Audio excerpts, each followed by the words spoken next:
कृष्ण चैतन्य प्रभु नित्यानंद श्री अद्वैत गदाधर श्रीवासादि गौर भक्तवृंद। श्री रूप सनातन भट्ट रघुनाथ श्री जीव गोपाल भट्ट दास रघुनाथ। एहि छय गोसाई कौरी चरण वंदन यहाँ हैते विघ्नाशे अभीष्ट पुराण अभीष्ट पुराण अभीष्ट पुराण।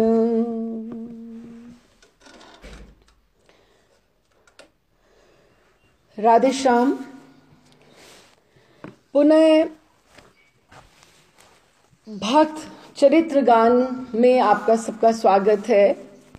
और आज हम जिस लीला को स्पर्श करने जा रहे हैं, जिस भक्त के चरित्र का गान करने जा रहे हैं, बहुत सुंदर है। पिछली बार भी बात हुई थी कि जिस तरह से बच्चे की, संतान की तारीफ करने से, प्रशंसा करने से माँ को बहुत प्रसन्नता मिलती है, उसी तरह से ठाकुर जी के पास पहुंचने के लिए सबसे अच्छा रास्ता है कि उनके भक्तों के चरित्र का गान करें। और एक रोड मैप हमारे पास है जिसको हम फॉलो करके, जिसके ऊपर चलकर कि जैसे उन लोगों ने किया वैसा ही हम कर पाएं और वैसे ही हम उस रास्ते का चयन करें। This is very very important. और जिस रास्ते के हम, जिस पथ के हम पथिक हैं, हम राही हैं, it is very very important कि उसके लिए क्या क्या चीज की आवश्यकता है। महर्षि एक बहुत सुंदर शब्द इस्तेमाल करते होते थे, प्रयोग करते थे, पाथेय। पथ मतलब रास्ता, और पथिक जो रास्ते में चलने वाला यात्री है, और पाथेय कि जिस तरह से हम रास्ते में, हमें कहीं थोड़ा दूर जाना है तो हमने रास्ते में कुछ खाने के लिए कुछ सामान रख लिया, कुछ और जरूरत के सामान रख लिया कि जो हमें बहुत आवश्यकता पड़ेगी, उसको हम पाथेय बोलते हैं। तो ये भक्तों के चरित्र जो हैं, उनके जो आचरण हैं, वो ये एक तरह के लिए हमारे लिए पाथेय हैं कि हम जिस रास्ते पर चल रहे हैं कि हमें भी ध्यान में रखना है कि हमें किस किस चीजों की जरूरत पड़ सकती है। ये पाथेय का शॉर्ट लिस्ट होना और उसको एक एक को ध्यान से देखना कि हम उसको फॉलो कर रहे हैं कि नहीं कर रहे हैं। हमें कितना वैराग्य चाहिए, कितनी भक्ति चाहिए, कितने हमें भजन चाहिए, कितना हमें स्वाध्याय चाहिए, and how to balance it out and how to walk further.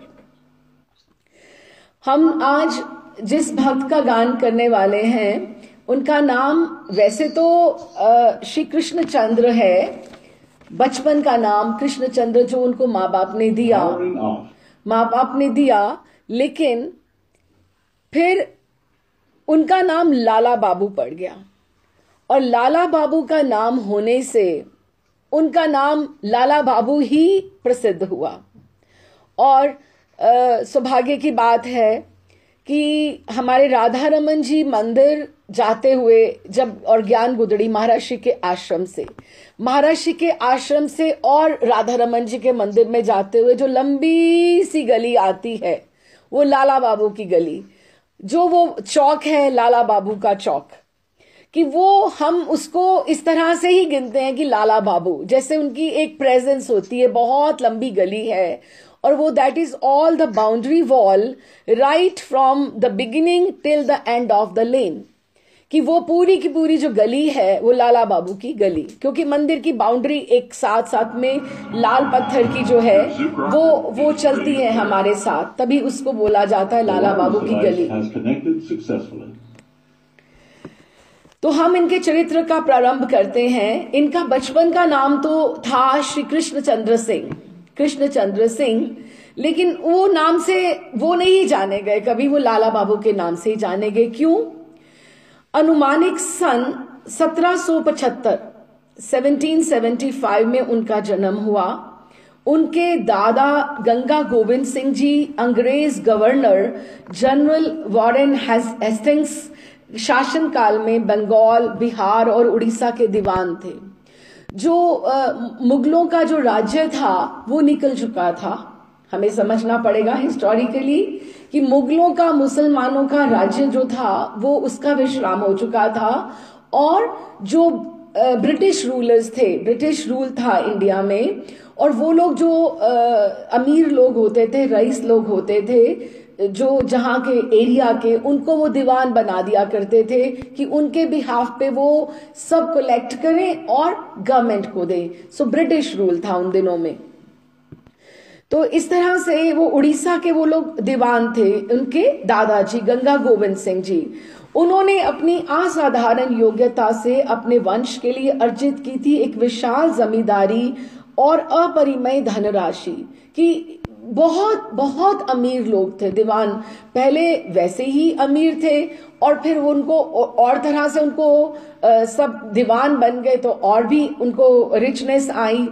तो उनके भाई राधा गोविंद भी बहुत बड़े धन संपत्ति के मालिक थे।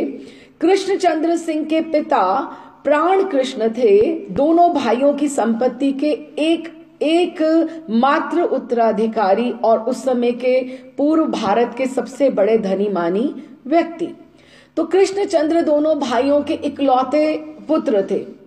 वैसे अगर आपने देखा होगा तो बहुत कम भक्त हैं, हमने गोस्वामियों के भी चरित्र का गायन किया है कि बहुत जो बड़ी लो प्रोफाइल से आए हों या कुछ, ये जो आए हैं सब त्याग कर ही आए हैं, क्योंकि भूमिका ही सब त्याग से शुरू होती है। कि वो बड़े जाने माने दीवान के एकमात्र जो थे वो वारिस थे वहां पे। कृष्णचंद्र उनके इकलौते बेटे थे। दादा गंगा गोविंद सिंह उन्हें प्यार से उन्हें लाला पुकारा करते थे, क्योंकि एक ही बच्चा था उनका, तो उनको सब पूरे घर में लाला लाला इस तरह से कहा जाता था। कलकत्ता में, बंगाली में नौकर चाकर और अन्य सभी लोग उन्हें आदर पूर्वक लाला बाबू, बड़े लोग लाला कहते थे, लाला जी लाला बाबू कहते थे, नौकर चाकर सब। तो इसीलिए उसी नाम से वो भारत में विख्यात हुए। लाला बाबू की जो मेधा थी असामान्य थी। मेधा means wisdom, intelligence. So he was a very brilliant child since childhood. उनके पिताजी ने बड़े से बड़े विद्वानों से उन्हें अंग्रेजी, फारसी और संस्कृत पढ़ाने के लिए आयोजन किया। अंग्रेजी चाहिए थी क्योंकि ब्रिटिश रूल था उस समय, फारसी क्योंकि उर्दू भी चल रहा था उन दिनों में, और संस्कृत तो हमारी थी ही, तो उनको ये तीनों लैंग्वेजेस का ज्ञान था। बीइंग बंगाली तो उन्हें आती ही थी, और हिंदी स्वाभाविक है, हिंदुस्तान में तो होना ही था। तो फलस्वरूप अल्प समय में ही उन्होंने इन भाषाओं में बहुत व्युत्पत्ति हासिल कर ली। मीन्स कि he was very brilliant in learning all these languages. लेकिन श्रीमद् भागवत से उन्हें बहुत प्रेम था। उसमें इतनी दक्षता थी कि उसके किसी श्लोक की सुंदर और रसमयी व्याख्या करके वे लोगों को चमत्कृत कर देते थे कि उन्हें इतना अच्छा संस्कृत में, यही नहीं कि एकदम से उसका उच्चारण करना है भागवतम का, बल्कि श्लोकों के अर्थ तक उसको समझते थे। उनका हृदय इतना कोमल था कि किसी का दुख नहीं देख सकते थे। एक गरीब आदमी अर्थ अभाव के कारण, उसके पास पैसे नहीं थे, तो अपनी उसको कन्या का ब्याह करना था, तो वो कर नहीं पा रहा था। दुखी होकर उनसे लाला बाबू से उसने ऐसे प्रार्थना की। उन्होंने खजांची को आदेश दिया, जो उनका खजांची था, ट्रेजर था, तो उन्होंने उनको बोल दिया कि इसको 1000 रुपया दे दो। अब लाला बाबू से ये बात हुई तो उन्होंने बोला 1000 रुपया दे दो, क्योंकि अच्छे घर के थे, अमीर थे। अब ये 1775 की बात है, आप सोच सकते हैं कि 1000 रुपए की उस समय क्या वैल्यू होगी इतने साल पहले। जब खजांची ने प्राण कृष्ण सिंह से पूछा तो उन्होंने कहा, अब जब लाला ने उस व्यक्ति को वचन दे ही दिया है तो अच्छा नहीं लगता, इस बार तो उनको 1000 दे दो, पर लाला से ये बात कह देना कि इस प्रकार दान तभी करे जब वो स्वयं कुछ कमाना, कुछ अर्न करना शुरू कर दे और अपनी जिम्मेदारी की आय बढ़ाना चाहिए। कि तुम्हें डोनेट करने का हक तभी है अगर आपको ऐसे देना है किसी को पैसे देने, क्योंकि 1000 रुपया बहुत होता था, तो कि तुम तभी करना जब तुम आगे से तुम कुछ कमाना शुरू कर दो और अपने पैसों से। इस तरह से लाला बाबू को बात तो स्वाभाविक ही थी, कभी बोली देता है इंसान, ऐसी कोई बात तो नहीं थी, लेकिन लाला बाबू के स्वाभिमान को पिता की ये बात शूल की तरह, कांटे की तरह चुभ गई कि करोड़पति गंगा गोविंद सिंह का पौत्र होते हुए भी, कि करोड़ों का धन है इनके पास और गंगा गोविंद सिंह का पौत्र होते हुए भी मुझे इतना अधिकार भी नहीं है कि मैं किसी गरीब की सामान्य रूप से सेवा भी कर सकूं। तो ठीक है, मैं अपने पैरों पे ही खड़ा होकर दिखाऊंगा और मैं ही कुछ करूंगा। वे अपने संकल्प पर दृढ़ रहे। बात होती है कुछ चुभ जाए किसी को। कुछ ही दिनों में माता पिता के रोने धोने की उपेक्षा करके वो वर्धमान जिले में चले गए वहां से, और फारसी और अंग्रेजी भाषाओं का तो उनको अच्छा ज्ञान था ही। वर्धमान कलेक्ट्री के वहां पर पद पर उनकी, वहां पर रिश्तादार पद के ऊपर उनकी नियुक्ति होगी कि he got a very good job, क्योंकि उनकी क्वालिफिकेशन अच्छी थी। तो कार्य में असाधारण दक्षता, क्योंकि बहुत अच्छा उनका प्रभाव था बोलने का। एक तो वैसे ही अच्छी फैमिली से होने करके एक एटिकेट होता है बात करने का और मैनरिज्म होता है, तो he was very perfect in all those things. तो उन्होंने असाधारण प्रतिभा का जिस तरह से प्रदर्शन किया, तो उन्होंने उनकी जल्दी जल्दी वहां पर प्रमोशन होती गई, तरक्की होती गई, and he was at a very comfortable position. इसी समय उन्होंने विवाह कर लिया, परिवार से दूर रह रहे हैं और उनको एक पुत्र भी प्राप्त हुआ वहां पर। अब सन 1803 में उड़ीसा प्रदेश अंग्रेजी सरकार के अधिकार में आ गया। तो उनको भाग्य उनका कहें कि उनकी नियुक्ति उड़ीसा के सर्वोच्च दीवान के पद पर हो गई और उन्हें श्री चैतन्य महाप्रभु की लीला स्थली धाम पुरी में रहने का अवसर मिला। अब इसको कोइंसिडेंस कहें या जैसे भक्ति विनोद ठाकुर की वहां पर जब ट्रांसफर होती है तो उनमें सी चेंज आता है उनको इतना ज्यादा, क्योंकि हम कुछ भी कहें जो वृंदावन धाम का प्रभाव है, पुरी धाम का प्रभाव है, अयोध्या जी का है, वो तो प्रभाव अपना असर दिखाएगा ना। तो वो संग जो था वो धाम का उनको वहां पर मिला। भक्ति विनोद ठाकुर जी ने भी जो अपना नियम और जो सब करा, बहुत अधिक उन्होंने पुरी में रहते हुए उन्होंने किया। तो इनका उस तरह से पुरी में रहने का इनको अवसर मिला। अब जॉब तो जॉब होती है, वहां सुबह जाना शाम को आना और संध्या का समय उनका अपना होता था। आप स्वाध्याय करो, आप भजन करो, आप दर्शन करने जाओ, आप माला, तो साधुओं का संग उनको, सारे स्थानों का उनको संग मिलने लगा। तो बहुत वो प्रसन्न थे। भक्ति लता का जो बीज बचपन से उनके हृदय में रोपित तो था, वो जैसे अंकुरित हो उठा और वो फूटने लगा और क्रमशः वो पल्लवित, उसको जैसे पुष्प, जैसे छोटा सा एक पौधा होता है उसको पत्ते और फूल लगते हैं, इस तरह से उनकी भक्ति लता बढ़ने लगी। और राजकाज को छोड़कर उनका बाकी जो समय, जो ठीक है जो नौकरी का समय रहता था करते थे, लेकिन बाकी का समय उनका भक्ति शास्त्र अध्ययन, नाम जप और कीर्तन में बीतने लगा। भक्ति विनोद ठाकुर का भी सेम इस तरह से उन्होंने, क्या उनके लिए शायद लाला बाबू का कैरेक्टर पाथेय होगा, जैसे हम लाला बाबू का अब यूज कर रहे हैं पाथेय के रूप में, या हम लोग भक्ति विनोद ठाकुर का करें पाथेय के रूप में, क्योंकि ये गाइडलाइंस हैं, ये रोड मैप्स हैं हमारे लिए। तो उन्होंने भक्ति शास्त्र अध्ययन, नाम जप और कीर्तन आदि में उनका समय बीतने लगा। लेकिन कुछ दिन के बाद ही घर से ये संवाद आया कि पिता प्राण कृष्ण जो हैं वो शरीर छोड़ गए हैं और परलोक गमन हो गया है। अब एकदम से इमीडिएट तो नहीं वो पहुंच पाए कि पिता के दर्शन कर पाए या पिता को देख पाए, तो पिताजी ने संसार छोड़ के चले गए। पर घर छोड़ने के बाद लाला बाबू घर लौटकर जाने को पिता का बहुत बार उनको आग्रह तो आया था कि पिता ने बहुत बार बुलाया था कि अब हो गया, अब जिद हो गई तुम्हारी, वापस आ जाओ, वापस आ जाओ। लेकिन इनमें थोड़ा सा वो एक अहम कह लें हम, या एक जिद कह लें कि ठीक है मैं घर छोड़ के आया था तो मैं नहीं जाऊंगा, इस तरह से। तो इनको ये बात बहुत महसूस हुई, हृदय से दिल महसूस हुई कि मैं पिता का मुख दर्शन नहीं कर पाया। पिता ने तो मुझे बहुत बार बुलाया था, मुझे बहुत बार आग्रह किया था कि अब हो गया ना, अब इतनी भी जिद माँ बाप से क्या अच्छी है कि तुम वापस आ जाओ। तो उन्होंने पिता का आग्रह कई बार ठुकरा दिया था, लेकिन उन्हें ऐसा नहीं पता था कि पिता दुनिया ही छोड़ जाएंगे, उनसे क्षमा याचना करने का या उनसे मिलने का उसको मौका भी नहीं मिलेगा, क्योंकि वे अपने इकलौते बेटे को एक बार फिर से देखना चाहते थे। और ये अपने मन में तड़प लेकर ही चले गए कि मैं अपने बेटे का मुख जाते दफा भी नहीं देख सका, या उस समय हम कहें कि इतनी व्यवस्था नहीं होगी नेचुरली 1775 में कि कोई बहुत बीमार रहे हों या पहले उनको सूचित किया गया हो, लेकिन ये हुआ कि वो आपस में मिले नहीं। तो ये इसीलिए लाला बाबू के हृदय में जब ये संवाद मिला कि पिताजी नहीं रहे, तो ये बात उनको बहुत शूल की तरह चुभ गई। नेत्रों से बह पड़ी अविरल अश्रुधारा, हृदय में एकदम से पश्चाताप। He started repenting so much कि मेरे से बहुत गलती होगी, पिताजी चाहते थे, क्या था अगर मैं चला जाता तो मैं उनको मिल लेता तो क्या था।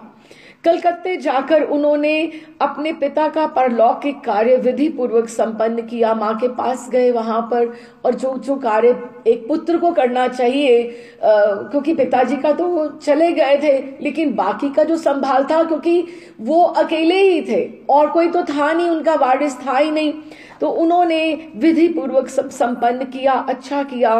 लेकिन बहुत दिनों से सब जो उलझा पड़ा था, जमींदारी का कार्य जो सब कुछ बिछा हुआ था, वो सब बाहर रहने करके, अब समझ तो उनको सारी थी, बचपन से उन्होंने देखा था, लेकिन उसको एक चीज को पकड़ते दूसरी को पकड़ते उसमें वो उलझते ही गए।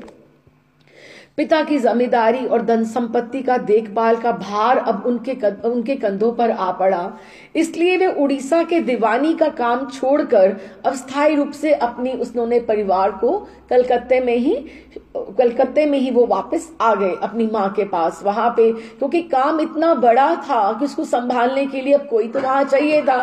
फिर उनके मन में ऐसा पश्चाताप भी था, पर उनके जीवन में होने लगा एक अंतर्द्वंद।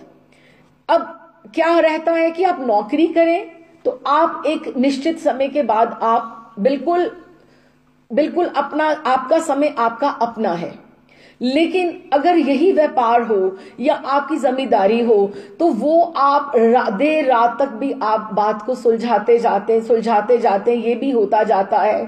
तो वो उनको एक जो आदत पूरी में लग गई थी, अब ये एक धाम का प्रभाव था कि वो जो एक उनको आदत लग गई थी कि मैं तो इतनी माला कर लेता था। Your phone's in airplane mode, so I can't help you with that at the moment.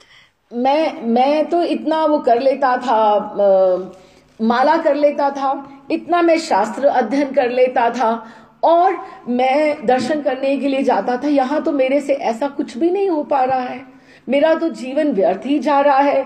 अभी इतना सब काम है, अब उसको सुलटाने के लिए कोई तो चाहिए। उनके जीवन में एक अंतर्द्वंद होने लगा।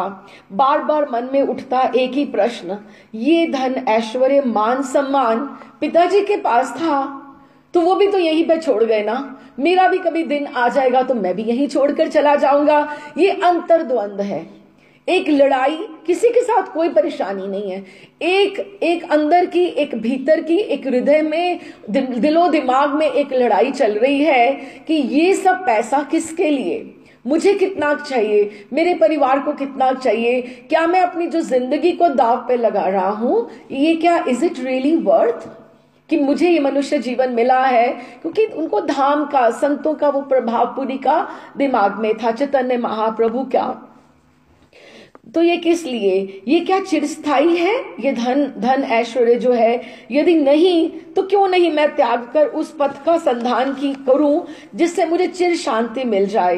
पर संसार के प्रति इतना दायित्व, उनकी जिम्मेदारी इतनी थी और कर्तव्य की भावना कि मेरी रिस्पॉन्सिबिलिटी है, हर बार उनके इस प्रश्न को दबा देती।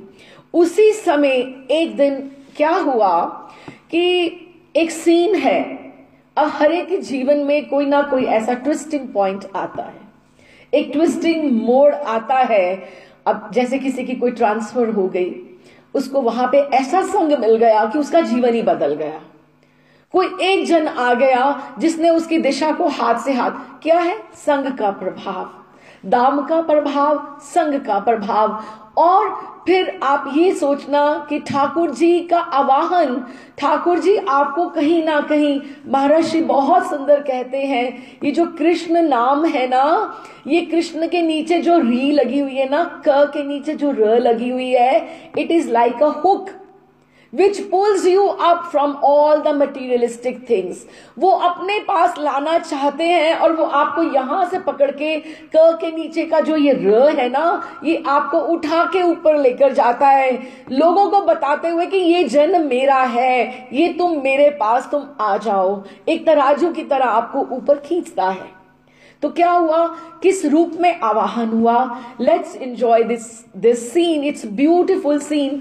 और आप भी खुद रियलाइज करेंगे किसी ना किसी रूप में ऐसा सीन हमारे भी जीवन में आता है, बिल्कुल आता है। और अगर जिसके नहीं आया उसका जरूर आना चाहिए। कलकत्ता शहर है और शीतकाल की संध्या का बेला है। शीतकाल विंटर्स। अस्ताचल भी सूर्य अपने मधुर किरणें बिखेर रहा है कि संध्या का समय है, तो इट्स ऑलमोस्ट सनसेट टाइम।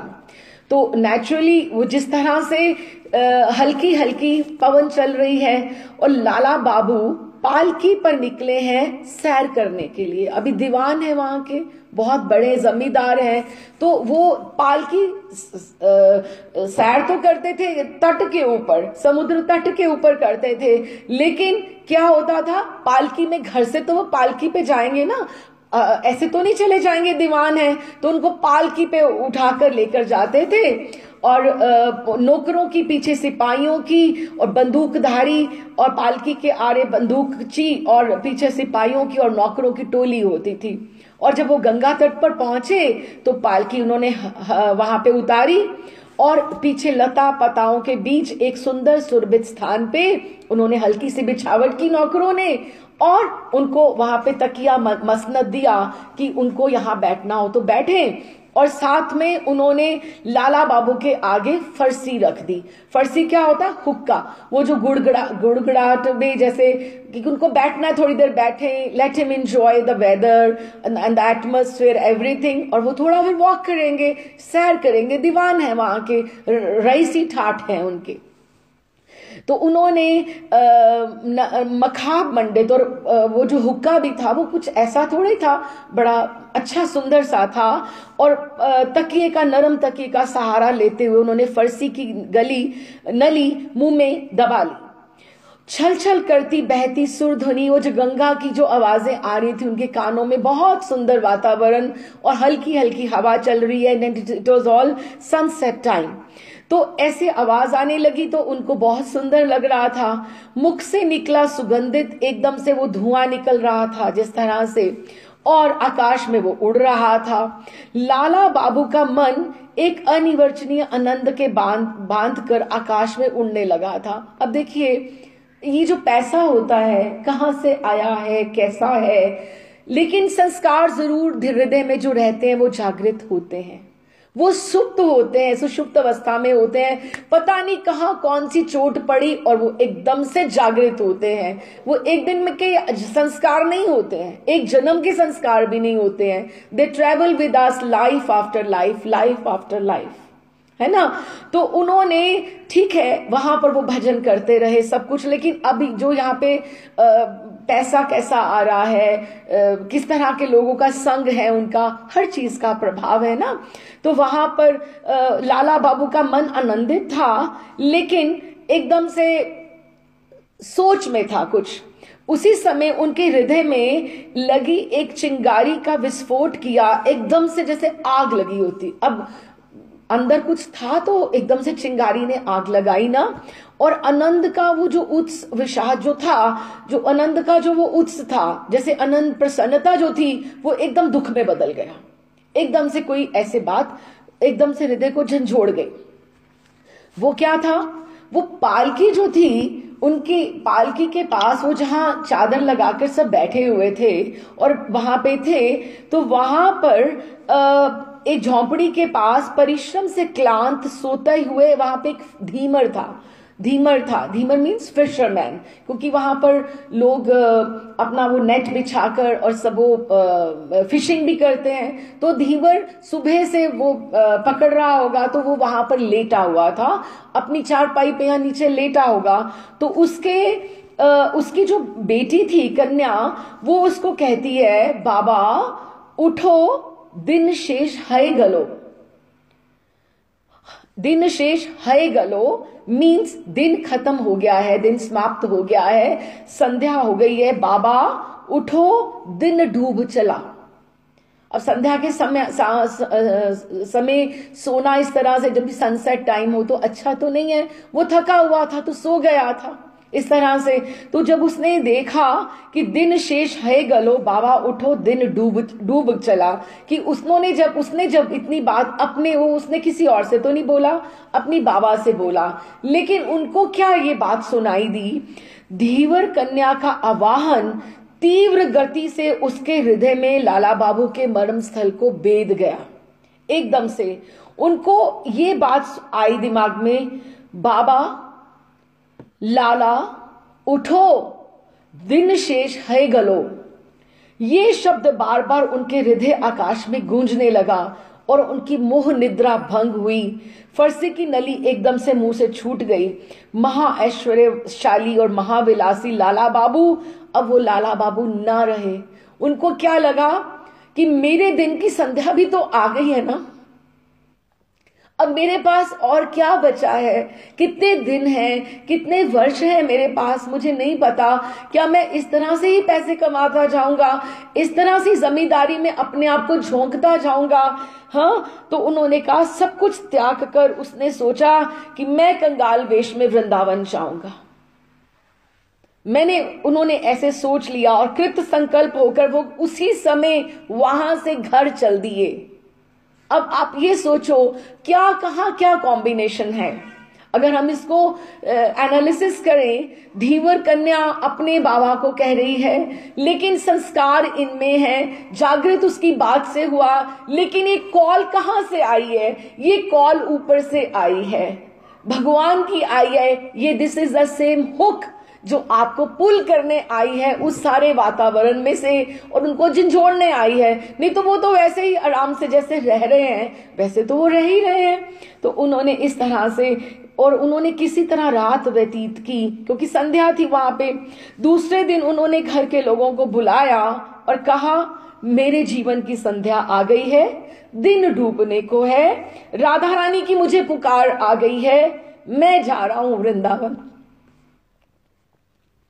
पत्नी, पुत्र, परिजनों के अनुरोध और कातर क्रंदन को उन्होंने उपेक्षा करके वो चल दिए ब्रजधाम की ओर। और राय रामानंद को महाप्रभु बहुत सुंदर कहते हैं। अब देखो ना, अगर महाप्रभु ने षड गोस्वामी जन को भेजा तो कहां भेजा? वृंदावन भेजा ना। एक ठिकाना है, एक ठाकुर जी के, प्रियालाल जी के बांवरों का स्थान है, एक ठिकाना है। जैसे एक शराबियों के लिए जाना हो तो पब कहीं चला जाए तो वहां पर बात बनती है, ठीक है ना। वो जो जुआरी होते हैं उनको कहाँ जाना है। लेकिन ठाकुर जी के जो प्रेमी हैं, उनके लिए क्या आज्ञा है कि वृंदावन जाओ। तो महाप्रभु का वाक्य है कि सर्व त्याजिए जीवेर कर्तव्य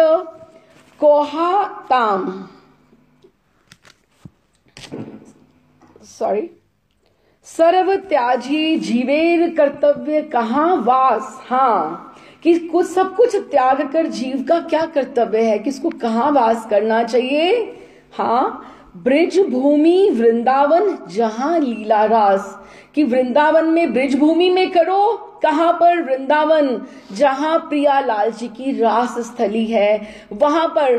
क्योंकि हमारे पास एक ही फकीराबाद है, वृंदावन क्या है, हमारा फकीराबाद है, जहां पर सब फकीर रहते हैं और उनके पास मस्ती किसकी है, ठाकुर जी के नाम की। वो अगर आप भक्तों की बावरों की दुनिया है, आप सोचो तो वो सुबह ब्रिज रज लेकर अपना दिन शुरू करते हैं और गोपी चंदन लगा के ठाकुर जी के नाम का मांग भरते हैं कि ये हमारा स्वरूप है, ये हमारा वेश है और इस तरह से हम अपना जीवन यापन करने वाले हैं। ये फकीराबाद है, वृंदावन फकीरों की दुनिया है। वृंदावन जाकर उन्होंने अपनाया त्याग। अब क्या है, अभी लेट्स ट्राई टू अंडरस्टैंड। जो ये हैं लाला बाबू हैं कृष्णचंद्र जी, जब वृंदावन में पहुंचे 1803 में, तो उनका इस तरह से वो वापस आए, वहां पर उड़ीसा में उनकी ट्रांसफर हुई, तो may be after few years तो वहां पर कैलकाटा में वापस आ गए। थोड़े साल उन्होंने और भी काम किया होगा। So this is the time जब भी मुस्लिम रूलर्स तो जा चुके हैं, इंग्लिश रूल है, इंग्लिश जो ब्रिटिश हैं वो तो वैसे ही जो हमारा धर्म, हमारा मंदिर, हमारे जो वृंदावन के जो स्थान हैं, उनके लिए उनको क्या परवाह पड़ी है, उनको क्या परवाह पड़ी है ना कि वहां पर उनको ठीक कराएं या धर्म स्थान कैसे हैं कि कौन उनका देखेगा। और गोस्वामियों को गए 2-250 साल हुए हैं, तो वृंदावन में रहने की रीति क्या थी उस समय, जो गोस्वामी दिखा कर गए थे कि किस तरह से वैराग्य के साथ रहना है। तो लाला बाबू ने अपने जीवन का पाथेय क्या बनाया, गोस्वामी गण का जीवन को पाथेय बनाया। वो उनके लिए गाइडलाइंस थी, वो रोड मैप था उनके लिए कि किस तरह से मुझे रहना है। वृंदावन जाकर उन्होंने अपनाया त्याग, तितिक्षा और कठोर साधन जीवन। सारा दिन भजन करते, संध्या समय एक बार मधुकरी के लिए जाते और जो मिल जाता उसी से वो उधर पूर्ति कर लेते, पेट भर लेते। मधुकरी इसीलिए कहते हैं कि वही मीठा है हमारे लिए कि जो आप कर लेते हैं। वृंदावन में वहां पर क्या था, वृंदावन में भग्न मंदिर थे, टूटे पड़े मंदिर थे, वहां पे मंदिर नहीं थे, वहां पर सब टूटे हुए मंदिर थे। क्यों? क्योंकि मुस्लिम रूलर्स ने सब तोड़ दिया था। अभी राजपूत वगैरह उन्होंने तो वो कर नहीं पाए थे ना, तो भग्न मंदिर थे और विग्रहों की सेवा पूजा की जो दुर्दशा उन्होंने देखी तो उनके प्राण रो पड़े, उनको बहुत ऐसा हृदय दुख गया इस तरह से। क्यों? अभी देखिए ना, गोविंद देव जी, दामोदर, राधा दामोदर, गोकुलानंद, ये सारे के सारे, राधा माधव, ये सारे के सारे कहाँ चले गए हुए थे, ये चले गए हुए थे उस समय क्या हो रहा था कि जो ये बड़े बड़े जो विग्रह थे, राधा माधव जो जयदेव जी के हैं बहुत बड़ा विग्रह है, गोपीनाथ जी बहुत बड़ा विग्रह है, गोविंद देव जी बहुत बड़ा विग्रह है, ये सारे के सारे विग्रह कहाँ जा चुके थे, जयपुर साइड पर उधर पे थे, क्योंकि वहां पे राजपूतों का वहां पर राज्य था, तो वो उनकी कस्टडी में थे। और बिहारी जी जो थे और हित हरिवंश महाप्रभु के जो राधा वल्लभ जी थे, वो काम्य वन में छिपे हुए थे। एक हमारे राधा रमन जी ही वृंदावन के अखंडवासी हैं, जो कहीं भागे नहीं है, वृंदावन के ही वो अखंडवासी हैं, जो जब से आए हैं, प्रकट हुए हैं, वो वृंदावन में ही रहे हैं, वो वृंदावन छोड़ के कहीं भी नहीं गए हैं। उन्होंने अपना एक ठिकाना वहीं पर बनाया हुआ है। महाराज श्री बहुत सुंदर बताते थे, महाराज श्री गोपाल भट्ट जी की परिक्रमा में मुझे अपने साथ लेकर गए, करते करते उन्होंने सब दिखा रहे थे, मैं महाराज श्री के साथ साथ पीछे पीछे चल रही थी। तो बिल्कुल जहां पे गोपाल भट्ट जी से जैसे हमारी परिक्रमा शुरू होती, तो कोने में एक कुआं है, कोने में एक कुआं है, तो वहां पर महाराज जी बताते थे कि मंजरी जब भी मुस्लिम रूलर्स आते थे यहाँ पे आक्रमण करने के लिए, हमारे गोस्वामी गण हमारे लाल जी को लेकर इस कुएं की सीढ़ियों में यूं बैठा करते थे कि यहाँ पे कोई भी नहीं है। जैसे बच्चे को कोई दुबका के कोई चिपका कर माँ अपने साथ चिपका के रखती है, तो उस तरह से उन्होंने उनका सुरक्षा करी है। तो वृंदावन छोड़ के राधा रमन जी नहीं गए हैं। तो उन्होंने, बाकी तो सब जयपुर में या उधर काम्य वन में थे, लेकिन उनके जो लाला बाबू ने जो मंदिरों की जो स्थिति देखी तो उनका मन प्राण रो दिया। तो उनको लगा कि क्या अच्छा हो मैं इन मंदिरों के सुधार के लिए कुछ कर पाऊं, कि अगर मैं कुछ कर पाऊं, लेकिन मैं क्या कर पाऊं, मैं तो कंगाल हूं, मेरे पास पैसे कहां से आए, मैं तो खुद मधुकरी करके खाता हूं, क्या है। उनकी लाचारी उन्हें कचोटने लगी। अब था तो उनको पीछे से रईस थे, उनको सारा का सारा ध्यान था। फिर खेल उठी उनके मन में एक नई तरंग, और वो क्या था, कंगाल मैं हूं, मेरे प्रभु तो कंगाल नहीं है, और उन्हीं की तो संपत्ति है जो मैं छोड़ छाड़ के यहां आया हूं। उसमें से ऐसा करता हूं, पत्नी और पुत्र का हिस्सा निकालकर अपना हिस्सा मैं प्रभु की सेवा में लगा देता हूं। मुझे तो अपने लिए कुछ चाहिए नहीं, मैं मंदिरों का उद्धार करता हूं, और स्वयं तो मैं भिक्षावृत्ति से ही जीवन निर्वाह करूंगा। भजन की दृष्टि से तो कोई मेरी हानि नहीं होगी, तो देव देवालयों की सेवा हो जाएगी, वृंदावन के धार्मिक अनुष्ठानों का उज्जीवन होगा, और यात्री आएंगे और देखेंगे, सब दर्शन करेंगे, कितना अच्छा होगा। तो उन्होंने तदनुरूप कार्य कराना प्रारंभ कर दिया। कहा जाता है, हम बात को समझें, थोड़े ही समय में उन्होंने बंगाल और उड़ीसा की जमींदारी से 25 लाख रुपए की धनराशि उन्होंने मंगवाई। अभी आप देखो, पत्नी का हक निकाला 25 लाख, पुत्र का निकाला, और अपने हिस्से की कि इतना पैसा था उनके पास। और उस समय की बात है 1825 के करीब होगा। तो उन्होंने धनराशि मंगवाई, और उसके साथ थे तो बहुत व्यापारी थे और व्यवसायी थे, तो ऑर्गेनाइज एडमिनिस्ट्रेशन तो उनको बहुत अच्छे से आती थी। वहां से कलकत्ते से कर्मचारी भी आए और व्यवस्था उन्होंने सोचा कि किस तरह से क्या करना। उनके कर्मचारियों ने वृंदावन में बहुत सी जमीन जायदाद को खरीदना शुरू किया। धीरे धीरे ब्रिज मंडल के 74 परगने उन्होंने क्रय कर डाले, कि जिस तरह से तब परगने होते थे, और मुझे अंदाजा नहीं कि परगना कितना बड़ा होता है, तो 74 परगने उन्होंने, क्योंकि रेगुलर इनकम मंदिर को आती रहनी चाहिए, जैसे ट्रस्ट होती है एक तरह से, कि उनके लिए ये कम नहीं होना चाहिए पैसा। अभी अगर मैं आपको थोड़ा सा बताऊं तो गोविंद देव जी सबसे पुराने ठाकुर हैं, गोपीनाथ जी और मदन मोहन जी, 3 गौड़ीय ठाकुर जो हैं वो सबसे पुराने हैं। इवन राधा रमन जी से भी पहले गोपीनाथ जी थे। तो गोपीनाथ जी जो हैं वो जमीन के राजा हैं जैसे। तो राधा रमन जी की जितनी जमीन है वो उसका जो रेंट है, किराया जो है, चाहे वो 2 रुपया हो, 4 रुपया, 6 रुपया, मतलब उस हिसाब से जब वहां का उस समय का होगा, तो वो गोपीनाथ मंदिर के पट्टे के ऊपर उनको वो देते हैं। और उस तरह से ही बिहारी जी और राधा वल्लभ जी, क्योंकि वो बाद में आए, वो जमीन किसकी थी, मदन मोहन जी की थी, क्योंकि मदन मोहन जी पहले आए ना, तो वो जमीन वो उनको किराया देते हैं, पट्टे के ऊपर इस तरह से लिखा हुआ है। और इस तरह से गोविंद देव जी भी राजा हैं, गोविंद देव जी की भी है। लेकिन इन्होंने 74 परगने वहां पर खरीदे, धीरे धीरे ब्रिज मंडल में खरीदे, और इनकी आय से भग्न मंदिरों की उन्होंने मरम्मत करवाई, नए मंदिर और धर्मशालाओं का निर्माण कराया, और देव सेवा की सुव्यवस्था करवाई। कि बहुत अभी ये बातें हम सोचे कि राजपूतों ने, जो बाद में जयपुर के लोगों ने, राजस्थान के लोगों ने, जो राजाओं ने मंदिर बनवाए, वो बाद में हुए, लेकिन ये पहले मरम्मत करवाई गई, उनका सुव्यवस्था करवाई गई। ये विराट योजना हुई, और इस योजना के वृंदावन में उनको एक ऐसा लगा कि एक ऐसा मंदिर तो हो जो इसमें मेरे ठाकुर भी हो। तो एक ऐसा मंदिर बनवाने की भी परिकल्पना भी सम्मिलित थी, जिसमें राधा कृष्ण के अति सुंदर विग्रहों की स्थापना हो, कि मेरा भी एक मंदिर हो अपना, और जिसमें शत शत साधु महात्मा और गरीब दुखियों के नित्य महाप्रसाद ग्रहण करने की व्यवस्था हो। इस तरह से उन्होंने कहा। तो धीरे धीरे वृंदावन का जो विशाल मंदिर था वो बनकर तैयार हो गया।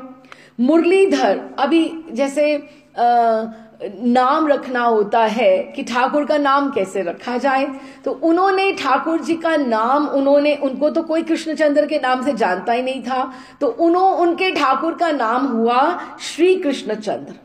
श्री कृष्णचंद्र की नयना अभिराम मूर्ति स्थापित की गई, और इतनी बड़ा विग्रह है, जैसे राधा दामोदर हैं, बहुत बड़े विग्रह हैं, उनसे भी ज्यादा अधिक मुझे लगता है कि इस समय यहाँ राधा माधव जयदेव जी के भी बहुत बड़े हैं, जो जयपुर में वहां पे टीला पे हैं, सोने की पहाड़ी, शायद स्वर्ण टीला कुछ इस तरह से कहते हैं उसको।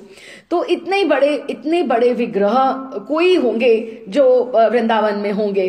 तो धीरे धीरे वृंदावन का वो विशाल मंदिर बन गया, श्री कृष्णचंद्र की नयनाभिराम मूर्ति स्थापित हो गई, और अतिथिशाला में सैकड़ों लोगों के प्रसाद की व्यवस्था होने लगी। पर लाला बाबू स्वयं तो वैसे ही वो कंगाल वैष्णवों की तरह ही जीवन यापन करते हुए वो भजन करते रहे, लेकिन उनको बहुत तसल्ली थी कि मेरे ठाकुर, मेरा मंदिर, इस तरह से ऐसे व्यवस्था हो रही है। माघ का महीना था, ठंड, विंटर, माघ का महीना था, कड़ाके की शीत पड़ रही थी, और वो मंदिर के एक कोने में लाला बाबू खड़े दर्शन कर रहे थे। आप अगर जो लोगों ने मंदिर के दर्शन किए हैं, मंदिर बहुत बड़ा और बड़ा सुंदर है, बहुत अच्छे से अभी आजकल उसकी ग्रीनरी मेंटेन्ड नहीं है, लेकिन इट्स अ वेरी बिग। लेकिन हम सोच सकते हैं, अगर हम एक साइड से हमने लाला बाबू की गली की वॉल देखी है जो महाराष्ट्र के आश्रम से राधा रमन जी की तरफ जाती है, लेकिन अगर आप दूसरी तरफ से जाओ, दूसरी वॉल देखो, तो इतनी ब्यूटीफुल वॉल है और इतनी आर्टिस्टिकली बनी हुई है, बहुत ही सुंदर तरह से बनी हुई है। तो एनीवे, और जो स्ट्रक्चर है ऐसा जैसे खुला स्ट्रक्चर है, जैसे जगन्नाथ मंदिर है पुरी का, उस तरह से खुला पिलर्स एंड ऑल, बहुत सुंदर, जैसे उसके 4 द्वार हों या 3 द्वार हों, इधर से भी इधर से खुला सुंदर मंदिर बना हुआ है। तो लाला बाबू सामने खड़े दर्शन कर रहे थे, तो श्री कृष्ण चंद्र की वो भुवन मोहन मूर्ति का कि बहुत सुंदर लग रहे हैं ठाकुर जी। तो भावावेश में कि उनके ठाकुर जी को वो निहारते हुए उनका देह जो था एकदम से उनको रोमांच हो रहा था, विकंपित हो रहा था, नेत्रों से बह रही थी प्रेम अश्रुधार, एकदम से भाव आ रहा था। तो उनके अंतर में जाग उठी एक विचित्र अभिलाषा एकदम से। उन्होंने भोग का समय आया था, तो उनको ये लगा कि ये जो गोस्वामियों के ठाकुर थे जो जयपुर और उधर ये सब चले गए, करौली और ये सब चले गए, वो तो वज्रनाभ के द्वारा स्थापित थे जो श्रीनाथ द्वारा चले गए, और ठाकुर ये तो मैंने इनकी भाव प्रतिष्ठा कराई है, तो ठाकुर जी जीवंत है कि नहीं है। अब ये तो बड़ी अजीब सी बात है ना, आपके मन में आए कि हम तो रोज भोग धराते हैं, हम रोज ऐसे सेवा करते हैं, ठाकुर जी वहां पर हैं भी कि नहीं है, स्वीकार भी कर रहे हैं कि नहीं कर रहे हैं, इस तरह से। तो उनके मन में ऐसे आया कि वो तो गोस्वामियों के ठाकुर थे, ये तो मैंने इनकी भाव प्रतिष्ठा करवाई है। तो उन्होंने वो जो भोग का थाल आया था उसमें से एक मक्खन की जो लोनी थी वो उठाकर पुजारी को बोला, 1 मिनट रुको, और वो शीत के समय उन्होंने कहा, ये श्री मूर्ति जो कृष्णचंद्र की है उसकी चांद के ऊपर, मतलब यहां सिर के ऊपर ये माखन की टिकिया धर दो। पुजारी तो सुनकर अवाक रह गया। ये वह चुपचाप, लाला बाबू अभी वो अथॉरिटी है वहां पे, उनका मंदिर है, तो he had to listen to him. Lala Babu के मुख की ओर उन्होंने देखकर उन्होंने उनको कहा, आप ये क्या कह रहे हैं? हाँ रखो तो देखते हैं क्या होता है। मुझे आज श्री मूर्ति की परीक्षा करनी है, इसकी विधिवत प्राण प्रतिष्ठा हुई है, सेवा भी हम षोडशोपचार विधिवत से कर रहे हैं, तो देखना है कि ठाकुर जीवंत हैं या नहीं है। यदि हैं तो इनके मस्तक के ताप से, ताप तो होता है ना, एक ह्यूमन बॉडी टेम्परेचर तो होता है, तो उसके ताप से मक्खन पिघलना चाहिए। पुजारी क्या करता, उसने आज्ञा का पालन करते हुए मक्खन की जो लौनी थी वो मूर्ति की चांद पर रखी और पूर्ववत वो बाकी का कार्य करने लगा। कुछ ही कुछ ही क्षणों के पश्चात वो क्या देखता है कि कुछ देर पश्चात सचमुच मक्खन धीरे धीरे पिघलकर श्री मूर्ति के अंग पर ऐसे तरल धारा में जैसे तेलवत जैसे वो बहने लगा।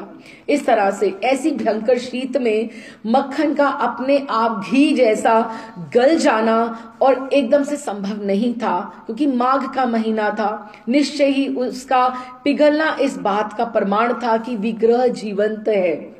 श्री कृष्णचंद्र के मुखारविंद से मक्खन बहता देखकर पुजारी और दर्शकगण जय जय हुलू हुलू ध्वनि हरि बोल करने लगे। लाला बाबू तो जैसे मानो भावावेश में मूर्छित से हो गए कि इस तरह से कैसे। देखो, ठाकुर ने मेरी बात रखी है, ठाकुर हैं जीवंत। एक और दिन लाला बाबू के मन में एक और ढंग से श्री मूर्ति की परीक्षा की बात आई। उन्होंने सोचा कि यदि श्री मूर्ति के सिर में ताप है तो नासिका में श्वास भी तो होगा ना, कि आप वो श्वास भी तो लेती होंगी, तो क्यों ना इसकी भी परीक्षा की जाए। तो उन्होंने पुजारी को थोड़ी सी रुई देकर श्री मूर्ति के उनकी नासिका के छिद्रों में बोला और हाथ से बोला उसको पकड़े रखना, धीरे से पकड़े रखना, देखना कि मूर्ति में निश्वास है या नहीं। जैसे ही उसने हाथ हटाया, पुजारी ने हंसते हंसते मूर्ति के नासिका के नीचे वो लगा दी। देखा कि रुई में उसी तुरंत कंपन होने लगा और एकदम से रुई उड़कर कहाँ गई कि उसमें जीवंत है। कहा तो जाता है, श्यामदास हकीम जी के ग्रंथ में भी ये लिखा है कि जब ये प्राण प्रतिष्ठा भी हो रही थी, कितने दिन प्राण प्रतिष्ठा होती रही और बहुत सुंदर यज्ञ हुए और हवन हुए। उन्होंने हाथ रख के मूर्ति के हृदय पर, जब तक उन्होंने कहा था मुझे हृदय का स्पंदन नहीं प्राप्त होगा, मुझे हृदय में धड़कन नहीं महसूस होगी, मैं ठाकुर जी की प्राण प्रतिष्ठा नहीं करूंगा, कि उन्हें जब तक वहां पे हृदय का स्पंदन नहीं उनको महसूस हुआ। तो लाला बाबू की आनंद की सीमा ना रही। वे भावाविष्ट होकर मंदिर के नाट्य मंदिर में जो सामने था लोटपोट होने लगे। उनको मन में विश्वास हो गया कि ये ठाकुर मेरे जीवंत हैं। ऐसा नहीं है कि जो वज्रनाभ ने, और आप सच मानिए हम लोग इस मटेरियल बॉडी में हैं, हम उस भगवान की सेवा नहीं कर सकते। हमारे ऊपर कृपा करने के लिए ठाकुर हर घर में अर्चा विग्रह के रूप में आते हैं और हमसे सेवा स्वीकार करते हैं। हम परीक्षा करने की बात, हम इतने सिद्ध नहीं हैं जैसे वो हैं, लेकिन वो अवश्य ही हमारे भाव को स्वीकार करते हैं, हमारी सेवा को स्वीकार करते हैं। एक दिन स्वप्न में कृष्णचंद्र भगवान ने, मूर्ति जो हम बोले विग्रह ने, श्री कृष्णचंद्र भगवान ने लाला बाबू से कहा, मैं तुम्हारी सेवा से बहुत प्रसन्न हूं, पर मुझे तुमसे कुछ और भिक्षा चाहिए। लाला बाबू ने चौंक कर कहा, भिक्षा? ऐसा क्यों कहते हो प्रभु, आज्ञा करिए, मुझे और आपकी क्या सेवा करनी। क्योंकि वो अभी बहुत शांत आराम से भजन कर रहे हैं, मधुकरी कर रहे हैं, दर्शन करते हैं, आनंद में हैं बिल्कुल। तो उन्होंने कहा, जानते नहीं आप, मैं तो जानते नहीं, मैं तो जन्म का भिखारी हूं, घर घर भिक्षा मांगता डोलता हूं। कौन बोल रहे हैं? भगवान। भगवान कहते हैं मैं तो भिखारी हूं, मैं तो वैसे मुझे मांगने की आदत है, मैं तुमसे भी एक भिक्षा चाहता हूं। उन्होंने कहा कि ठाकुर आप मुझे आदेश कीजिए, आप क्या चाहते हैं? तो उन्होंने कहा, तुम्हें मेरे लिए एक और मंदिर का निर्माण करना है, एक और मंदिर का निर्माण करना है। एक और मंदिर? मैं तो सर्वस्व दान कर चुका प्रभु, जो 25 लाख मैंने मंगवाए थे वो तो मैंने सब कुछ आपके सामने ही है, अभी क्या, अभी तो मैं निश्चिंत होकर भजन कर रहा हूं। उन्होंने कहा कि मैं जिस मंदिर की बात कर रहा हूं ना, उसका निर्माण करने के लिए साधक को के पास जो कुछ होता है वो सब कुछ देने के बाद ही होता है उस मंदिर का निर्माण। और हर साधक को अपने हृदय में ये मंदिर बनाना पड़ेगा। ये नहीं है कि बाहर की ईंटें पत्थर से ये मंदिर बनेगा, लेकिन हर साधक के हृदय में ये मंदिर बनने की आवश्यकता है। तुम्हें हृदय के सिंहासन पर किसी को बिठाना पड़ेगा। उन्होंने कहा, सर्वस्व दान कर चुकने के बाद जो अपने हृदय में जो मंदिर बनाता है वही मेरे रहने का प्रिय स्थान है, और तुम हृदय की वेदी पर मेरे रहने योग्य ऐसे ही एक प्रेम मंदिर का निर्माण करो। मैं ये भिक्षा मांगने तुम्हारे पास आया हूं। अब आप ये समझो, इतना सुंदर मंदिर बनाया, इतनी सुंदर विग्रह जीवंत की परीक्षा हुई और इतने भगन मंदिरों का हुआ, फिर भी ठाकुर जी उनको आगे खींचना चाहते हैं और आगे लेकर जाना चाहते हैं। और उन्होंने कहा मैं ये भिक्षा के लिए तुम्हारे द्वार पर खड़ा हूं, तो प्रभु आप ही मुझे आज्ञा कीजिए, बताइए, कृपा कीजिए, इस हृदय में क्या मैं किस प्रकार बनाऊं आपको रहने के योग्य कि आप वहां पे अवस्थित हो सके। तुम ब्रिजमंडल के सब तीर्थों का दर्शन करो। तुम्हें लगता है कि मैं सिर्फ तुम्हारे मंदिर में, तुम्हारे घर में, तुम्हारे मंदिर में कृष्णचंद्र में ही हूं? ना, मैं वृंदावन के कण कण में हूं, मैं हर जगह पर हूं। तुम जाओ गोवर्धन, वहां जाकर तुम भजन करो। प्रभु, पर मेरे द्वारा स्थापित इस मूर्ति में तो आप जागृत हैं, जीवंत हैं, मैं इसको छोड़कर कहां जाऊं दयामय। तुम समझते हो कि जो मेरा लीला विलास है, भगवान बोले कि वो तुम्हारी मूर्ति तक छिपा हुआ है, कि एक बंधा हुआ है, कि वहीं तक है क्या, उसके आगे नहीं बढ़ा है। श्री चैतन्य महाप्रभु और उनके पार्षद श्री रूप सनातन आदि ने जिन लीला स्थलियों का ब्रिज में अन्वेषण किया है, ढूंढा है, क्या वो तुम्हारे विग्रह से कम जीवंत है? और तुम सिर्फ उनको इसको महत्वता दोगे और उसको नहीं दोगे क्या? लाला बाबू के मन में अब संदेह का कोई स्थान नहीं रहा। वे ब्रिज के सभी तीर्थों का दर्शन करने के बाद उन्होंने सब, जैसे परिक्रमा करते हैं, सब दर्शन किए और गोवर्धन में एक अच्छी गुफा में भीतर रहकर भजन करने लगे। नित्य प्रातः गोवर्धन की परिक्रमा करते, दिन भर भजन में रहते, संध्या समय जाकर एक बार मधुकरी कराते। उस दिन जब वे गोवर्धन की परिक्रमा कर रहे थे तो रास्ते में मंदिर का जो पुजारी था बोला, बाबा आज आप मधुकरी को ना जाना। रास्ते में मंदिर पड़ता था, एक मंदिर तो बहुत से हैं। अभी किसी मंदिर के पुजारी ने कहा आज आप मधुकरी को मत जाइएगा, मैं संध्या समय ठाकुर का भोग प्रसाद स्वयं ही आपको पहुंचा दूंगा। ठीक है, लेकिन संध्या होते होते क्या हुआ, घनघोर वर्षा शुरू हो गई। प्रसाद लेकर बाहर जाना तो संभव हो ही नहीं रहा था कि एकदम से बाहर जाए कैसे। रात्रि देर तक वर्षा होती रही। पुजारी तो बड़े संकट में पड़ गया, सोचने लगा, ओहो बाबा को तो मैंने आज ही कहना था क्या, और आज ही देखो भूखे वो प्रतीक्षा में बैठे होंगे, जरा सी बारिश कम होगी तो मैं तुरंत ही जाऊंगा। उसका ध्यान वहीं लगा था और जैसे ही बारिश कम हुई तो वो गया भीतर, मंदिर के भीतर गया जहां उसने थाल लाला बाबू के लिए लगा के रखा था। लेकिन ये देखकर तो अवाक रह गया, जो थाल बाबा के लिए सजाकर रखा था वो तो वहां था ही नहीं, बिल्कुल वहां पे था ही नहीं। पता नहीं किसने रख दिया, कहाँ रख दिया, कैसे, कहाँ किससे पूछो, इतनी रात्रि में क्या हुआ, कोई तो मंदिर के भीतर गया नहीं। पर अब ये सोच विचार का तो समय था नहीं। पुजारी ने एक दूसरा थाल जल्दी से सजाया और भोग प्रसाद करके चला गया बाबा के पास। उसे देखते ही बाबा बोले, ये क्या पुजारी बाबा, आप और ले आए, पहले से ही इतना प्रसाद बच रहा है, ये देखिए। और पुजारी ने जब देखा तो मंदिर का वही भोग का थाल जो उन्होंने उनके लिए अलग रखा हुआ था, और वो सामग्री देखकर, गुफा में देखकर चौंक पड़े। ये थाल आपके पास कहां से आया, कौन दे गया? ये आप क्या कह रहे हैं, आप ही तो दे के गए हैं। मैं देके गया हूं, मैं शपथ खाकर कहता हूं, मैं तो बारिश के कारण मंदिर से बाहर ही नहीं आ सका।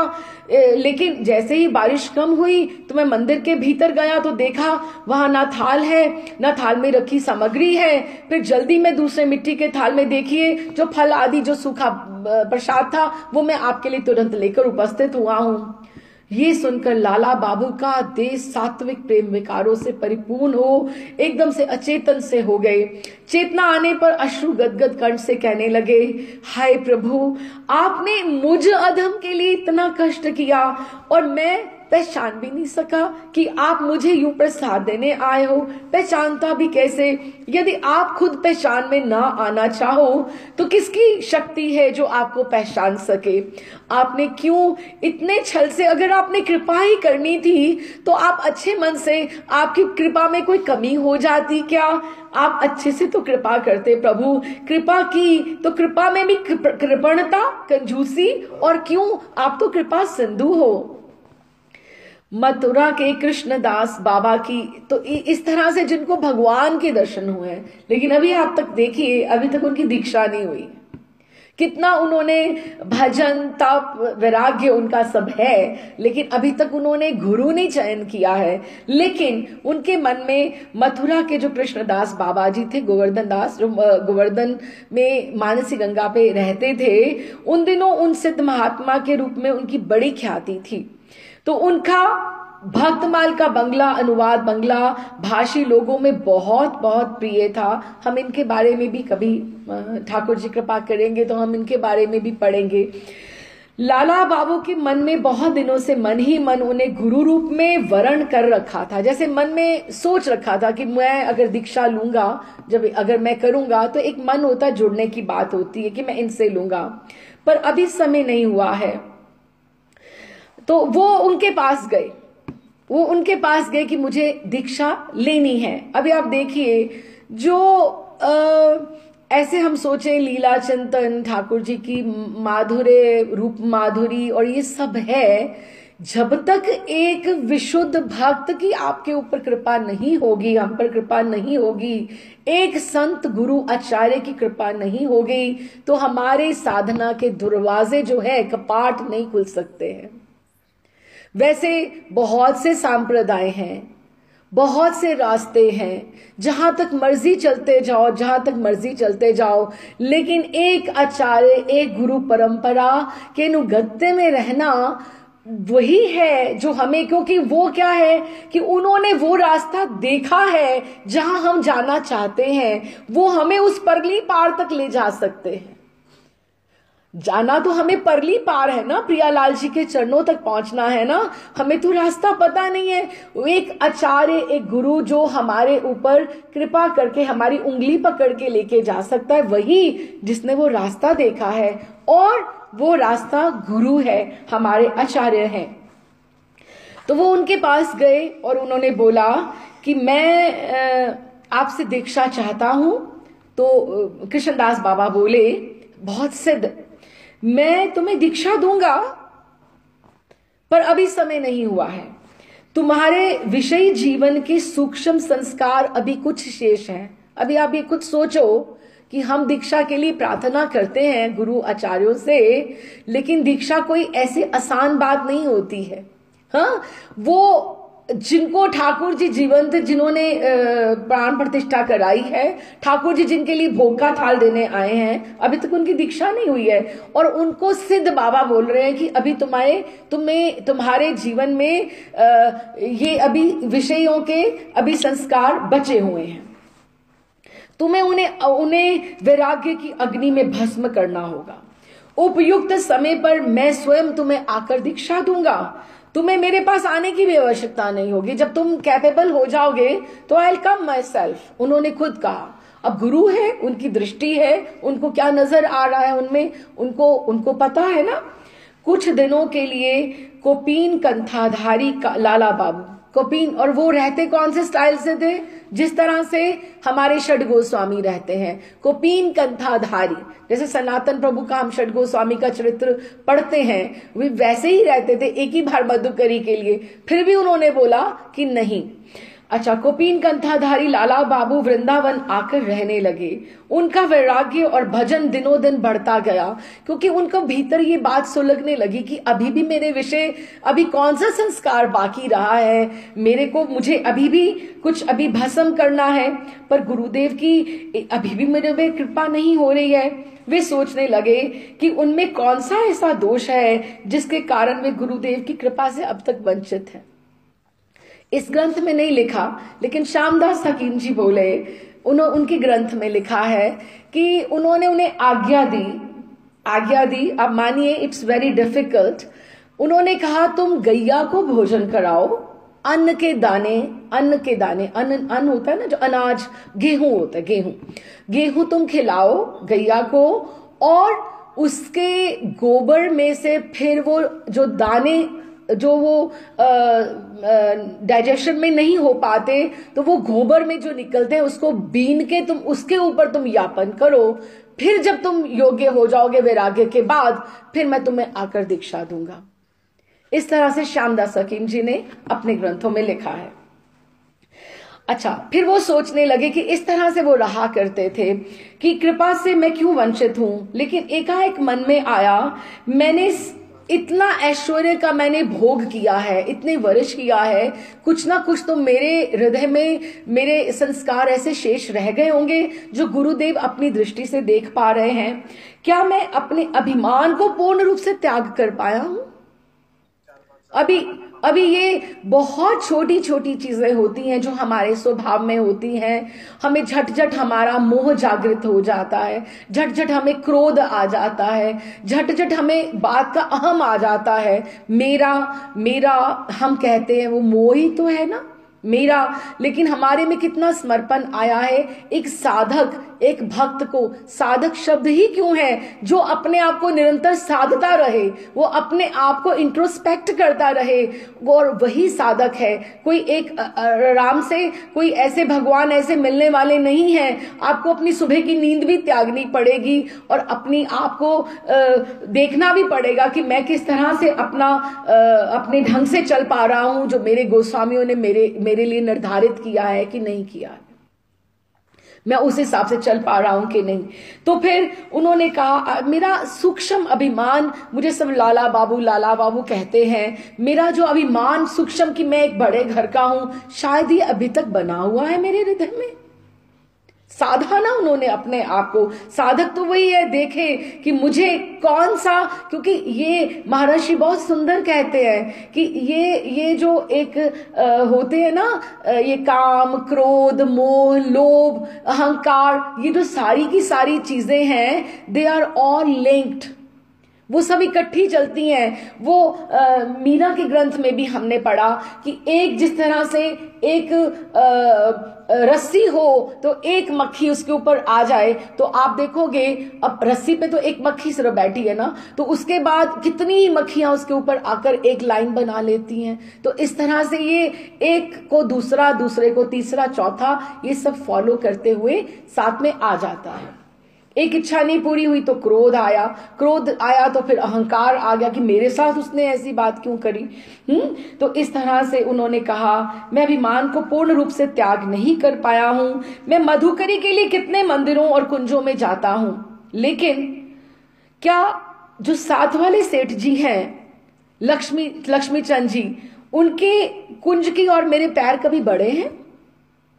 क्या था, रंग जी का मंदिर बिल्कुल बराबर पड़ता है, बीच में बंदू कुंज आती है, और रंग जी का जो विशाल मंदिर है, उसके जो निर्माता सेठ वो लक्ष्मी चंद जी, वो लाला बाबू के प्रतिद्वंदी थे। अभी वो उन्होंने इतना मंदिर बनाया, वो भी बहुत बड़ा मंदिर है, ये भी बहुत बड़ा मंदिर है। तो जितना मंदिर ये बड़ा है, उससे कहीं और आगे भी इनका मंदिर चलता है। तो कुछ इनका आपस में कोर्ट में केस भी चला। मंदिर निर्माण और साधु वैष्णव सेवा, दान दक्षिणा आदि में उनकी बराबर होड़ लगी रहती थी कि वहां पर ये मिल रहा है तो यहाँ पे ये मिलना चाहिए, वहां पे। अभी ये देखो ना, ये भी एक कंपटीशन आ गया, स्पर्धा आ गई। इस आश्रम में इतना बंटता है, अरे मेरे आश्रम में ये भी होना चाहिए।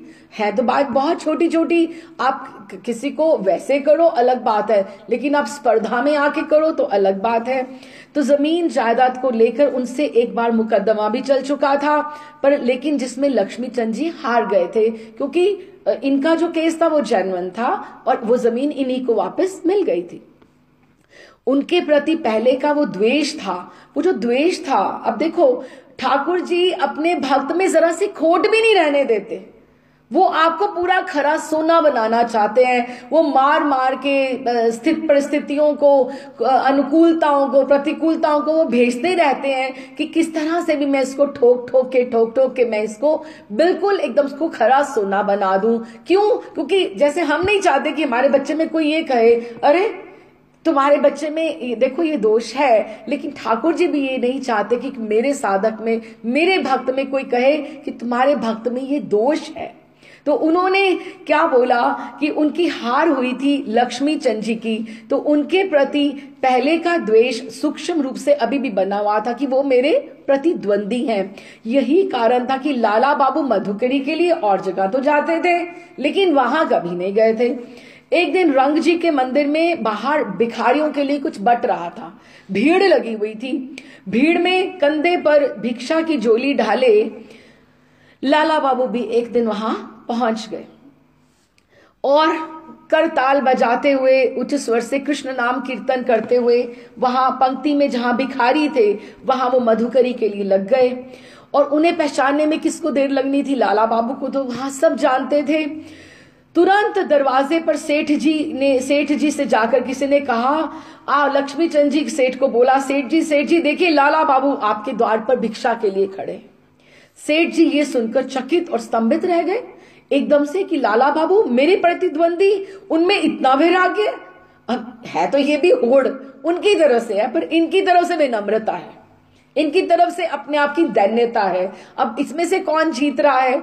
तो उन्होंने कुछ ही देर में वो स्वयं बाहर आए एक बड़ा सा थाल लेकर, उसमें दाल चावल फल मूल और बहुत 100 अशर्फियां भी लेकर आए। क्यों? क्योंकि एक बड़ा भिखारी आया है। तो उन्होंने लाला बाबू के सामने आदर पूर्वक मस्तक झुकाकर बोले, बाबूजी आपके शरण रखने से आज हमारी दीन की कुटिया पवित्र होगी कि आप यहाँ पर आए हैं, कृपा करके ये भिक्षा का थाल ग्रहण करें जिससे मेरे पर भी कृपा हो। लाला बाबू ने उत्तर दिया, आया तो मैं भिक्षा के लिए था सेठ जी, लेकिन आप जो दे रहे हैं वो भिक्षा नहीं है। आपने फिर भी मुझे लाला बाबू ही समझा है, आपने मुझे भिखारी नहीं समझा है। हाँ, आपने ठीक समझा, ये भिक्षा नहीं है, पर मेरी ऐसी समर्थ्य क्या जो मैं आपके जैसे दीन और आपके जैसे वैरागी को मैं भिक्षा दे पाऊं। आप तो राजा हैं और राज भिखारी होकर भी आपने आज फिर से मुझे हरा दिया। एक बार तो मैं आपसे मुकदमे में हारा था, वो मेरी पराजय थी, और आज मैं आपसे फिर हार गया हूं।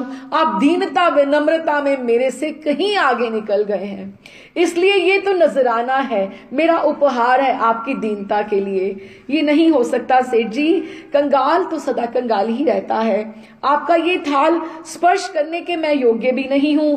इसमें से उन्होंने कहा, एक मुट्ठी चावल मेरी झोली में डाल दें, इसके अतिरिक्त एक और भिक्षा देने की कृपा करें। जाने अनजाने मुझसे अब कभी कुछ अपराध बन जाए तो आपके चरणों में मैं आज से प्रार्थना करता हूं कि आप क्षमा करें और आशीर्वाद दें, जिससे श्री कृष्ण भक्ति मेरे हृदय में उदित हो। आपको क्या लगता है उनके हृदय में कृष्ण भक्ति नहीं होगी? लेकिन why he is targeting all these things? To get गुरु कृपा। ठाकुर जी देखो, गुरु हमें भगवान को मिलाने वाले हैं, लेकिन भगवान फिर हमें अच्छे गुरु को भी देने वाले हैं। और जब दोनों का संगम हो जाता है, जब अच्छे से दीक्षा हो जाती है, तो फिर सारे रास्ते आगे निर्द्वंद होकर खुल जाते हैं। तो वो कहते हैं कि आप क्षमा करें और आशीर्वाद दें, जिससे कृष्ण भक्ति मेरे हृदय में उदित हो जाए।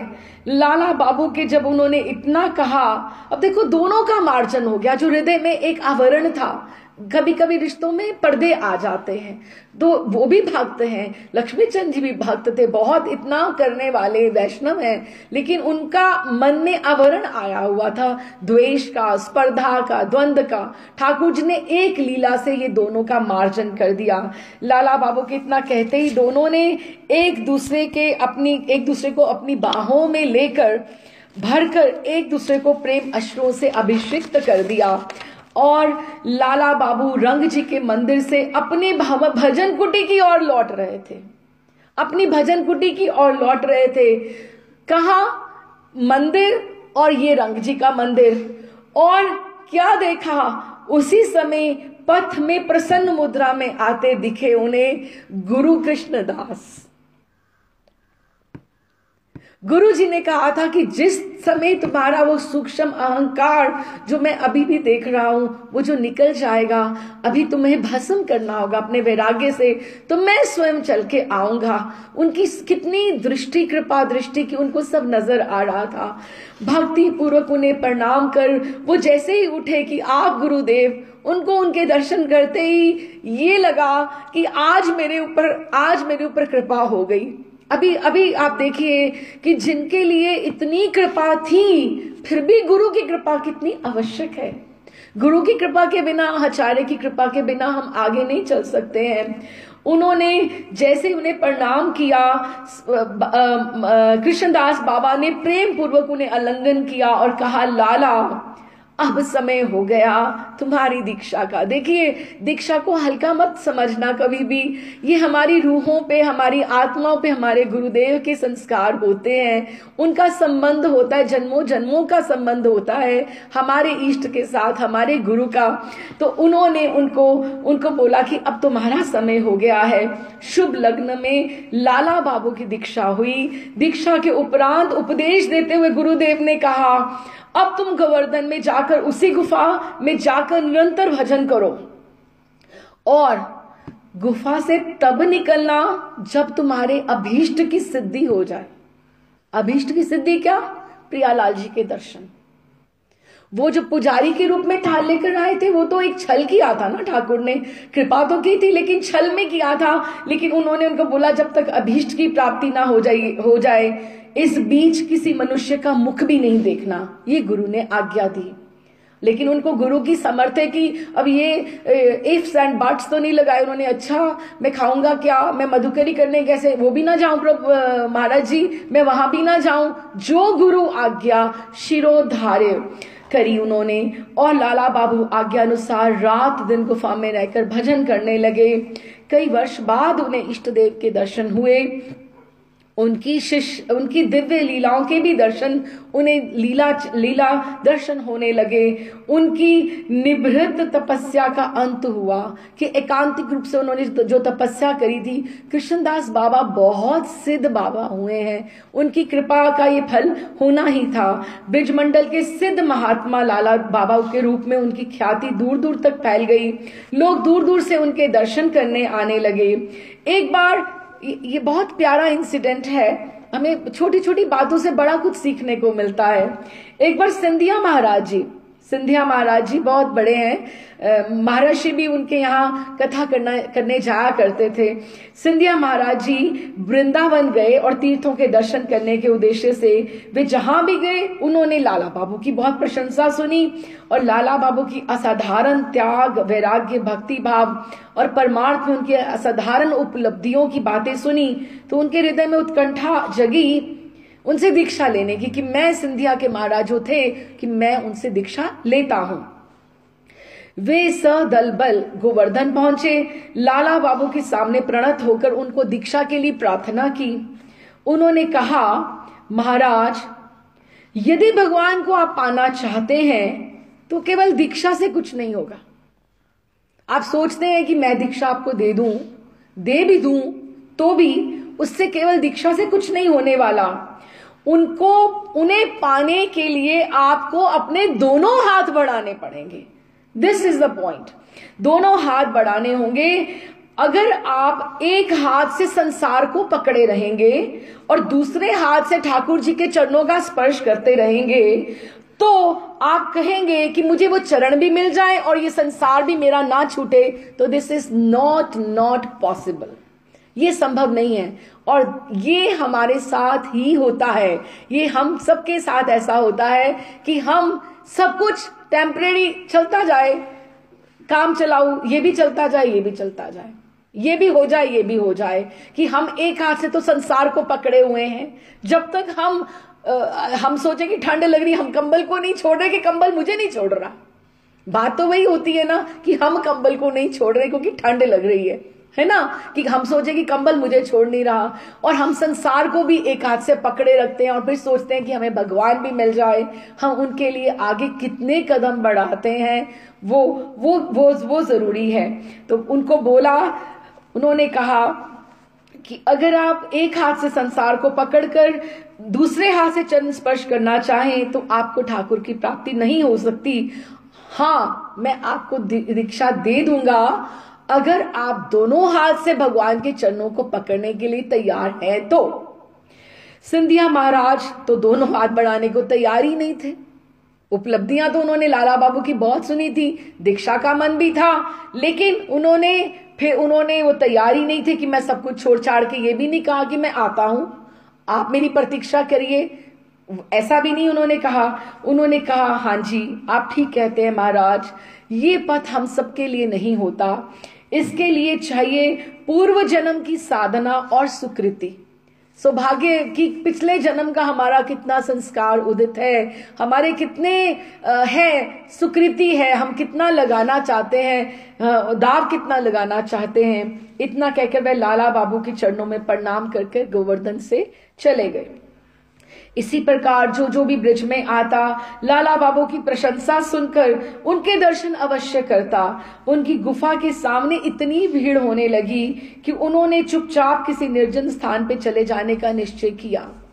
तो क्या हुआ, अर्धरात्रि में अपनी गुफा से बाहर निकले। उसी समय ग्वालियर से कुछ घुड़सवार आ रहे थे। घुड़सवार आ रहे थे उनके दर्शन करने के लिए। अभी बाबा लोगों का सुनते हैं, सब लोग आते हैं, कैसे सूक्ष्म सूक्ष्म अपराध हो जाते हैं, या हम प्रारब्ध कहें या भगवान ठाकुर जी की लीला कहें। अंधेरे में, दुर्भाग्य से रात्रि के अंधेरे में एक घोड़े के खुर से लाला बाबू का एक पांव कुचल गया, उसके ऊपर आ गया। कुछ ही दिनों में उस घाव ने असाधारण रूप ले लिया कि इतना बड़ा वो घाव हो गया कि वो हील नहीं हो पा रहा था। भक्त लोगों को पता लगा तो वो उन्हें वृंदावन कृष्णचंद्र के मंदिर में वहां ले आए। बहुत दिनों तक चिकित्सा चलती रही क्योंकि वो वृंदावन छोड़कर बाहर नहीं जाना चाहते, तो वहीं चलती रही जैसे वहां पे सुविधा थी, पर कोई लाभ ना हुआ।